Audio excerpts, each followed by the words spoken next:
Sa pagpapatuloy ng kwento, si Troy ay nanatili sa bilangguan, gaya ng napag-usapan nila Bing kanyang pinagkakatiwalaan, kaya nag-deny na lang na hindi niya kilala si Troy.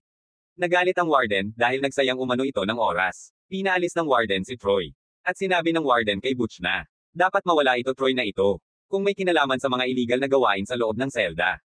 Sinbihan ni Butch si warden na maghanda na siya dahil tatapusin na ang buhay ni Troy, at siguradong maghahirap ito sa kanyang kamatayan. Habang maglalakad sila, pinag-aaral na ni Troy ang mga hakbang para makatakas, magpaplano siya ng mga tamang hakbang, tinitiyak niya na maging tama ang kanyang kilos, dahil kung magkakamali siya, tiyak na ikakamatay niya ito, at ayon nakasempo siya at kinuha ang smoke grenade sa likod ni Butcher. Nagtagumpay siya at napatambo niya si Butch at ang mga kasama nito. At kalmalab siya pumasok sa kwarto, na pinagtaguan kay Doktora. Sinagip niya ang Doktora, at pinabagsak nila ang bantay nito. Sa kabila nun, nagpanggap si Troy at Doktora bilang isang emergency medical team, at doon sa emergency bed nakahiga doon ang taong napinsala, at kalma silang umaalis, dahil ito ang mainam na paraan para maka-exit sila. Pero na-realize ni Butch na sila pala ang nagpanggap na medical team.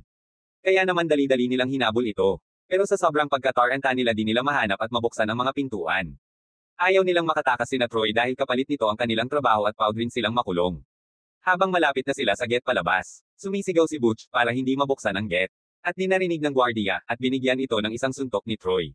Dumaan ang sasakyan paalis, at pinagbabaril ni Butch pero wala pala doon si Troy at Doktora. Pinaghahanap ni Butch kasama ang kanyang mga tauhan, at pag mahanap nila siguradong papatayin na sila ni Butch.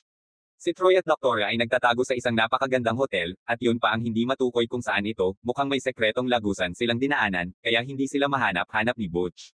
Mukhang nagkakalapitan ng loob ang dalawa, kaya naman nagkaroon ng bingbanggan ang Doktora at Troy.